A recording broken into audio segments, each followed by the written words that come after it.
Hello, this is Joan Fernley, your French and Latin diction coach for choirs.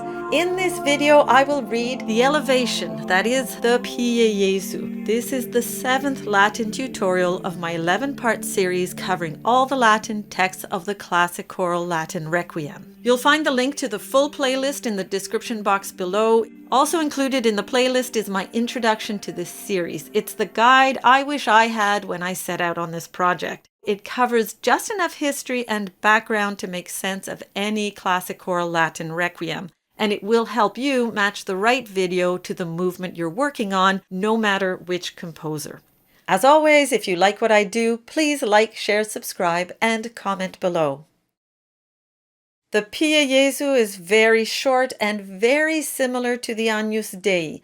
I will read it twice, the first time at a conversational pace for the phrasing, and the second time word for word very slowly to isolate each word.